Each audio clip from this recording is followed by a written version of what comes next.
Hey everyone, so One Piece chapter 1131 just came out, and with it, a major part of a theory that I just dropped this last week was confirmed. Because this chapter confirmed that the tree at the center of Elbaf is in fact the Adam Tree, which many readers may know as the Treasure Tree Adam, but in reality the more descriptive explanation of what the Adam Tree was a tree on an island once marked by continuous war, as various people and nations fought over it, and nations would rise and fall and be rebuilt around it. The theory that I just dropped this week, explaining that Elbaf was once the focal point of war in the Void Century as people went there to battle over safe ground as the flooding began, was centered around the idea that the tree at the center of Elbaf was this same Adam Tree, a tree at the center of an island marked by war as various nations and people fought over it. And it was only at the end of the Void Century that the Giants were finally able to win out amongst all other nations and take over the land and name it Elbaf. Now, the major support of this theory being true, and why so much of that theory that I made centered around the idea that this tree at the center has to be the Adam Tree, was that if you read the description of the Adam Tree, it is very clear that it is people who once fought over the Adam Tree, and that nations fought here and were destroyed and rebuilt over and over again, meaning that this was a tree in a constant state of flux, and human beings, people, once fought over it, meaning that this was not always the nation of Elbaf. The fact that this was just confirmed to be that very same Adam Tree confirms that this island of Elbaf was not always the homeland of the Giants, but rather various nations and various people fought over here. All going back to the point that during the Void Century, of course this would have turned into a warland, because in the Void Century, of course there would have been a battle over safe ground once the flooding began, and of course the towering Adam Tree would have turned into a focal point of war for all nations and people across the world. Just because the Giants, the strongest race, ultimately won that battle doesn't change the bloody history of all nations and people fighting over the Adam Tree in the past. I encourage you to check out this video for far greater detail in terms of what happened there at the Void Century,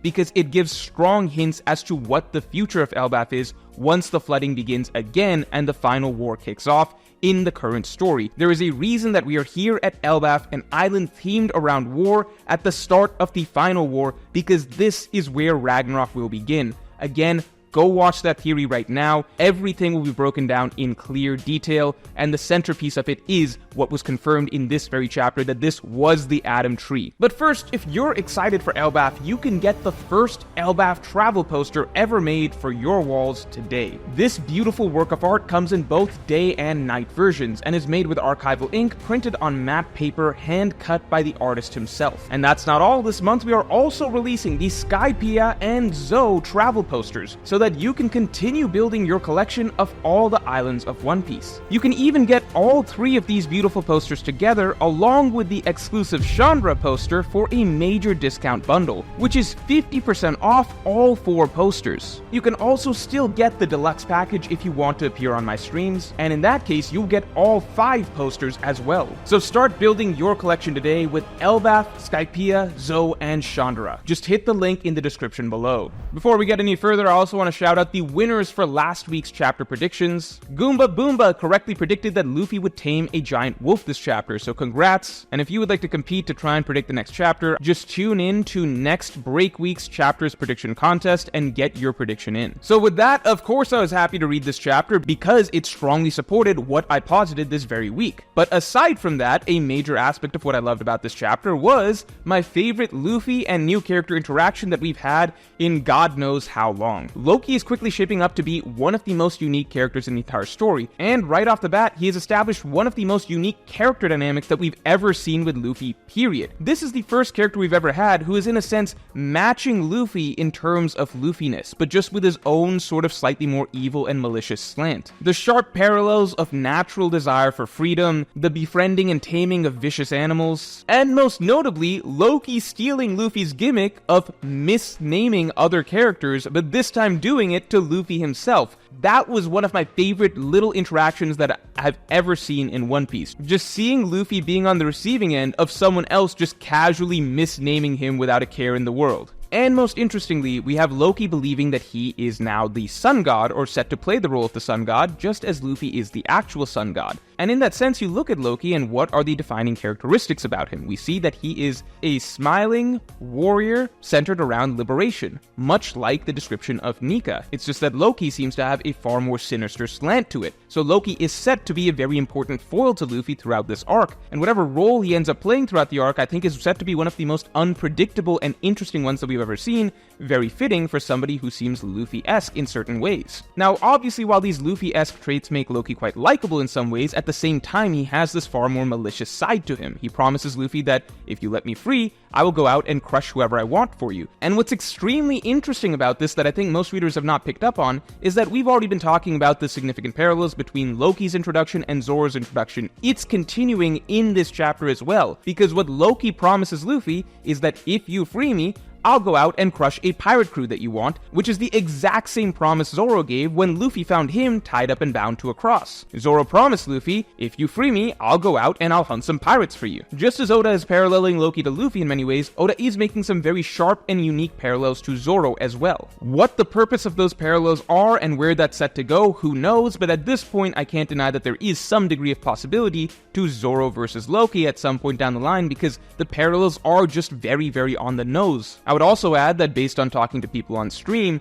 the possibility that, considering Loki doesn't seem to be that pure of an antagonist at this point, maybe he's set to play more of an anti-hero or sort of in-between hero and villain role throughout the arc, I feel like the possibility that Blackbeard swoops in and ultimately kills Loki to take his sun god fruit and therefore play a counterpart role as a dark sun god against Luffy and his own sun god fruit in the final saga, I think that's a strong possibility as well. And I still think that Kid has a very strong dark horse chance of ultimately being the one to take out Loki. So every character that I listed out from the Who Will Defeat Loki video, I no longer believe that Luffy himself will find himself up against Loki as the main antagonist of the arc. Maybe we get a skirmish between these two characters once Loki is inevitably freed, but I think that will simply be to establish how strong Loki is. I do not believe that Loki is set up to be the final villain for Luffy to defeat in this arc, which again is what makes this arc so exciting and goes back to the theory that I've been talking about, which is that in Elbaf itself, Loki is the strongest warrior. It's unlikely that Loki is the main antagonist of the arc, suggesting strongly that the true conflict of the arc will be coming from the outside, which makes a lot of sense because Elbaf is an arc centered around war. The final war is set to kick off. If Ragnarok is going to kick off anywhere, it should kick off here. All signs point to war coming to Elbaf, although again, you can get the full details in that video. I strongly recommend you go check it out right now. Loki also taunts Luffy by making fun of Shanks in front of him, which, of course, just like back in Chapter 1, prompts Luffy to get angry and,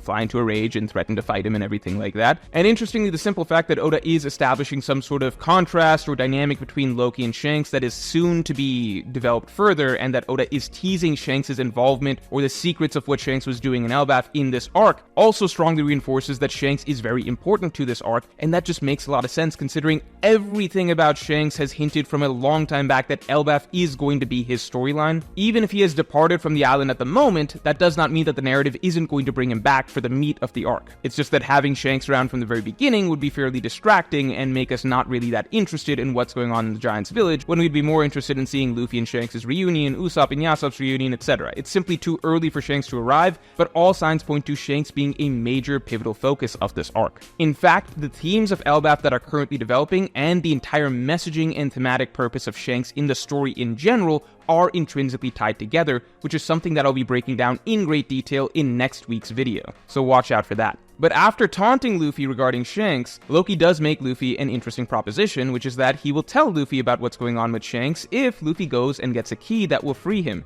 Now, knowing Luffy, this is the perfect setup for Luffy to go ahead and do this crazy thing, because Luffy doesn't know or really worry about the consequences. It's a classic setup wherein first we have in chapter 1130, all these giants talking and hyping up and explaining why Loki's such a big deal and why it would be such a terrible calamity and the end of the world if Loki were to be released. And then in the very next chapter, you have Luffy just casually being like, oh, you want me to go get a key to free you because then you'll tell me about Shanks? You'll very likely probably do it without thinking once about what's actually going to be the consequences of doing this action. It's just typical Luffy storytelling to basically establish one big thing that nobody should ever do because it'd be really, really bad, and then Luffy casually just goes and does it anyway because that's just the way Luffy works. So I'm very much looking forward to that happening hopefully next in the next couple of chapters, because I really do want Loki to be freed and see how he acts once he is freed, and hopefully get a glimpse of his fruit really really soon. Now, as for the rest of the chapter, we kind of just check off the fact that, okay, the other Strahts are headed upwards towards the main part of the giant village, and then we've got Hajrudin and Stanson having taken care of a moose. Hajrudin is confirmed moose level. What an impressive giant. You've got his brother downstairs, Loki, with a 2.6 billion berry bounty. Hajrudin, the other prince, on the other hand, who got one-shotted by Dressrosa Gear 2nd Luffy, who barely defeated Makvis, going extreme difficulty with him, and who now has been shown to need a buddy just to be able to help carry a moose back to the village. Truly a giant worthy of becoming the next king of Elbaf. I have no further words for Hajrudin. And finally, we have the Robin and Saul setup. All I've got to say is this: I'm gonna save all my thoughts and feelings regarding Saul because it is just too much for a future review and future chapter discussion, and probably honestly a full video breakdown because it is just so absurd to talk about. And every time I see comments just even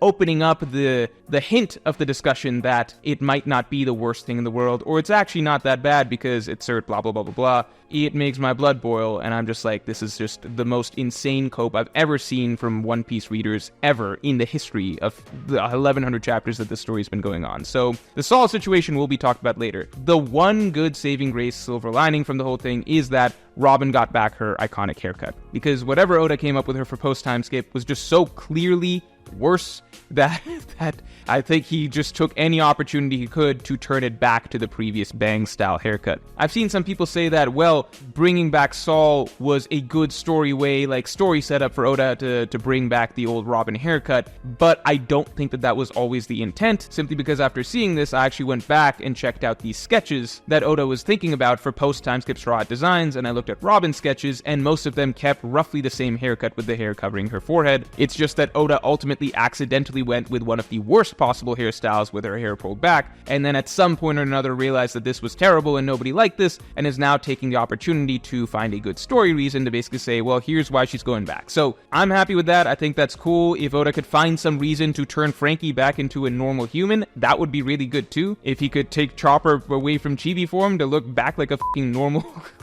pre-time skip design, that would be great as well. So I'll take whatever. Just come up with some story reason to revert these worst character designs back to their old character designs. I'll be happy. But overall, I did love this chapter simply because the Luffy-Loki dynamic is quickly turning into one of my favorite dynamics in the entire story. And I think he's in contention already, he could turn into my favorite island-specific side character that we've ever had in One Piece. So that's all for this week. Go watch the video breaking down why Elbaf was the focal point for the Void Century War, because that's what is going to happen again in the final saga, and watch out for next week's video breaking down the significance of Shanks thematically in the Elbaf arc. And with that, I'll talk to you all next week.